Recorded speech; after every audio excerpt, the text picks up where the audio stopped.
আমাদের মানব জীবন এই ব্যস্ততার মধ্যেও যে কাজগুলো আমাদের প্রতিনিয়তই না করলেই নয়, যেগুলো যদি আমরা না করি তাহলে আমাদের জীবন হতে পারে অচল, তেমনি 4টি কাজের কথা না বললেই নয়।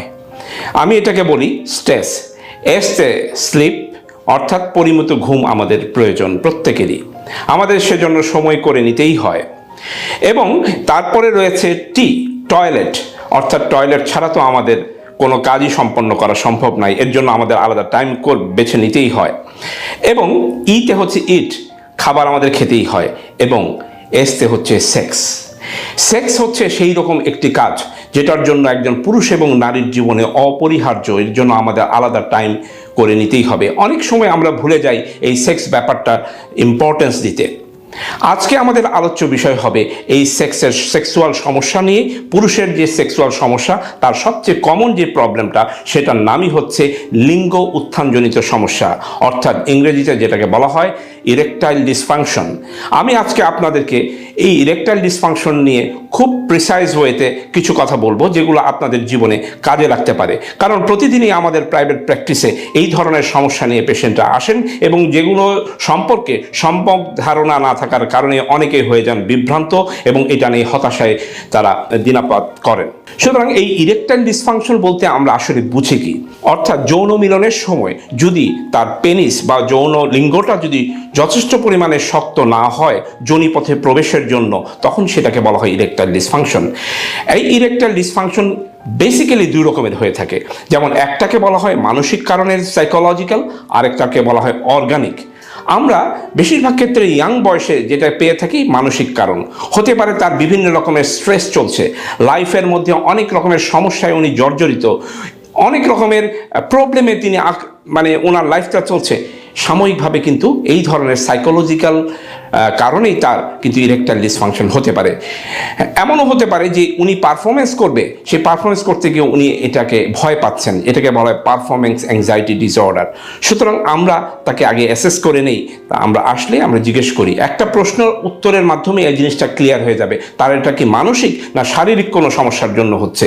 যে প্রশ্নটা আমরা করে থাকি সেটা হচ্ছে আপনার শেষ রাতে লিঙ্গ উত্থান হয় কি না। যদি শেষ রাতের দিকে লিঙ্গ উত্থান কিছু কিছু হয় এবং পর্যাপ্ত পরিমাণে হয়, তাহলে বুঝতে হবে সেটা তার মানসিক কারণে হচ্ছে। আর যদি লিঙ্গ উত্থান একেবারেই না হয়, তাহলে বুঝতে হবে তার শারীরিক কোনো সমস্যা আছে। এই শারীরিক সমস্যাটাকে আমরা বলে থাকি অর্গানিক কজ। এই অর্গানিক কজ হতে পারে তার ডায়াবেটিসের জন্য, হতে পারে এমন কিছু কিছু যিনি ওষুধ খাচ্ছে যে ওষুধের জন্যও কিন্তু হতে পারে, যেমন প্রেশারের বিভিন্ন ওষুধ, আমরা জানি বিটা ব্লকার গ্রুপের কিছু ওষুধ, আমরা জানি বিটা ব্লকার গ্রুপের কিছু ওষুধ, ডায়বেটিক্স জাতীয় কিছু ওষুধ। অনেকে আছেন অ্যালার্জির ওষুধ দীর্ঘদিন ধরে সেবন করেন, ঘুমের ওষুধ অনেকে সেবন করেন। অনেকে মনে করেন যে ঘুমের ওষুধ সেবন করলে বোধহয় আমাদের লিঙ্গ উত্থানের সমস্যার সমাধান হয়ে যাবে, কিন্তু ব্যাপারটি তা নয়। লিঙ্গ উত্থান জনিত সমস্যা আরও বাড়িয়ে দিতে পারে যদি কেউ ঘুমের ওষুধ খায়, কেউ ডিপ্রেশনের ওষুধ খায়, কেউ অ্যাংজাইটির ওষুধ খায়। হ্যাঁ, এটা হতে পারে যদি ডিপ্রেশনের কারণে, মানসিক কারণে যদি তার লিঙ্গ উত্থান জনিত সমস্যা হয়, সেই ক্ষেত্রে তার ডিপ্রেশনের ওষুধ খেলে উপকার হতে পারে। আদারওয়াইজ ইন জেনারেল উনি এগুলো খাবেন না। সুতরাং আমাদেরকে দেখতে হবে যে তার কি কারণে এটা হচ্ছে। তার আমরা ড্রাগের হিস্ট্রি নেই এবং তার অর্গানিক প্রবলেম আছে কিনা। নার্ভের কারণে হতে পারে, অর্থাৎ কোনো কারণে যদি নার্ভ ড্যামেজ হয়, ওই টিস্যুটা যদি ড্যামেজ হয়, তাহলে তার লিঙ্গ উত্থানজনিত সমস্যা হতে পারে। তারপর কারো যদি স্মোকিংয়ের হ্যাবিট থাকে, অ্যালকোহলের হ্যাবিট থাকে, এগুলোও কিন্তু ইরেকটাইল ডিসফাংশনের কারণ হতে পারে, কারণ এগুলো রক্ত চলাচলে ব্যত্যয় ঘটায়। কারো যদি রক্তে কোলেস্টেরলের পরিমাণ বেশি থাকে, সেটাও লিঙ্গ উত্থানজনিত সমস্যার কারণ হতে পারে।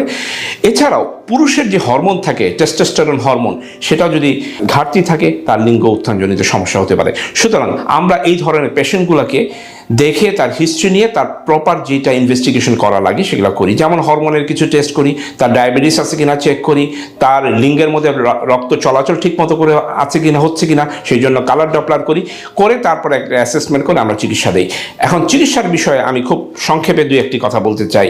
আমাদের বাংলাদেশে চিকিৎসার ব্যাপারে অনেক ধরনের ওষুধ আছে, সারা বিশ্ব জুড়ে ওষুধ আছে, যেমন সিলডেনাফিল, টারানাফিল, অ্যাডানাফিল, ভার্ডানাফিল, এরকম অনেক ধরনের ওষুধ যেগুলো আমাদের পেনিসের ইরেকশন হতে হেল্প করে। এই সমস্ত ওষুধগুলো অনেক সময় দেখা যায় হার্বাল ওষুধ নামেও মার্কেটে পাওয়া যায়, অর্থাৎ হার্বাল বিভিন্ন নামকরণে এলোপ্যাথি ওষুধই কিন্তু সেল হয়, কিন্তু নাম দেওয়া থাকে হার্বাল। কাজে আপনারা বিভ্রান্ত হবেন না, একজন সঠিক পরামর্শ নিয়ে কার জন্য কোনটা উপযোগী, কেউ কার জন্য সিলডেনাফিল ভালো হতে পারে, কারোর জন্য টাডানাফিল ভালো হতে পারে, এবং কার কোন ডোজে খেতে হবে সেটা একজন বিশেষজ্ঞ ডাক্তারই কিন্তু এটার সঠিক পরামর্শ আপনার দিতে পারে। এখন প্রশ্ন হচ্ছে, কারো যদি কোনো কারণে হয়ে থাকে, যেমন ডায়াবেটিস, তাহলে অবশ্যই তার ডায়াবেটিস কন্ট্রোল রাখতে হবে। কারো যদি কোনো ড্রাগের কারণে হয়ে থাকে, প্রেশারের এমন কিছু ওষুধ খাচ্ছেন যেটার জন্য তার ইরেকটাইল ডিসফাংশন হচ্ছে, সেই ওষুধটা উনি খাবেন না, চেঞ্জ করে অন্য ওষুধ দিতে হবে। সুতরাং কোনো কারণ যদি এর মধ্যে থাকে, তাহলে সেই কারণটাকে আগে অফ করিয়ে নিয়ে তারপরে তার ইরেকটাইল ডিসফাংশনের প্রয়োজনীয় ওষুধ উনি সেবন করবেন। ওষুধ সেবন করে অধিকাংশ পেশেন্টই ভালো হয়ে যায়। কতদিন খাবেন এটা চিকিৎসক নির্ধারণ করবেন, যে উনি 2 থেকে 3 মাস পরে আস্তে আস্তে ওষুধটার ডোজ কমিয়ে আমরা আস্তে আস্তে অফ করে দিই, যার যেই ওষুধে স্যুট করবে। এমনও কিছু কিছু ওষুধ আছে প্রথম দিকে খেলে এগুলো স্যুট না করতে পারে, যেমন তার মাথা ব্যথা একটু হতে পারে, একটু শরীরের মধ্যে মাসেলগুলো পেইন হতে পারে, ব্যাক পেইন হতে পারে, কিছু ব্লারিং ভিশন হতে পারে। এটা প্রথম দিকে হয়, অল্প ডোজের জন্য আমরা শুরু করি এবং আস্তে আস্তে আমরা ডোজ বাড়িয়ে দিই, পরে এটা টলারেট হয়ে যায়। এমন হতে পারে তাকে অনেক দিন হয়তো ওষুধ খেতে হতে পারে।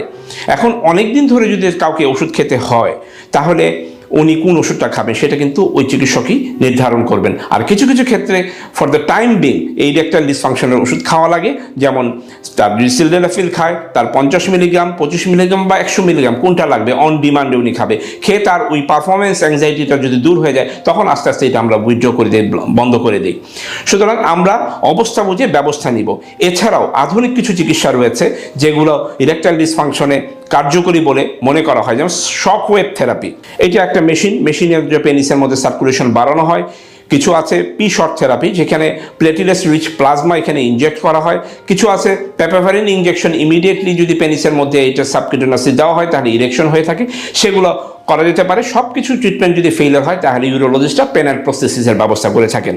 তবে আমাদের মনে রাখতে হবে যে ওষুধ আমি আগে আমার কারণটা বের করতে হবে, আমি নিজেও অ্যাসেস করে জেনে নেই যে আমার এটা মানসিক কারণে হচ্ছে কিনা, সেটা আমি চেষ্টা করি যে মানসিক কারণটা আমার সলভ করার জন্য। যদি না হয় সেক্ষেত্রে চিকিৎসকের শরণাপন্ন হলাম যে আমার কোনো অর্গানিক কজগুলো আছে কিনা, সেই অর্গানিক কজগুলা উনি ফাইন্ড আউট করে সেই জন্য উনি প্রয়োজনীয় চিকিৎসা দিবেন, এবং চিকিৎসা নিলে আশা করি আপনারা সকলে ইরেকটাইল ডিসফাংশনের এই সমস্যা থেকে মুক্তি পাবেন। এবং এইটার অনেক সময় অনেকের কিন্তু মেইনটেন্স ট্রিটমেন্ট লাগে, অর্থাৎ তাকে কতদিন খেতে হবে এটা নিয়ে প্রশ্ন আপনারা প্রায় করে থাকেন, আমি এটা কতদিন খাবো, কি সারা জীবন খেতে হয়?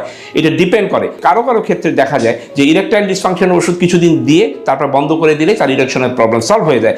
আবার কারো কারো প্রবলেম দেখা যায় না, তাকে এটা খেতেই হয়, এটা ছাড়া উনি চলতে পারেন না। তখন তার ক্ষেত্রে যেমন আমরা প্রেশারের ওষুধ খাই, ডায়াবেটিসের ওষুধ খাই, এই ধরনের নিয়মিতভাবে ওষুধ খেতে হয়, তখন আমরা সেই ধরনের ওষুধটা মেনটেন করে যাব। এমন যদি হয় যে আমার ওয়াইফ আমার কাছে থাকে না, তাহলে কি আমি ওষুধ খাবো?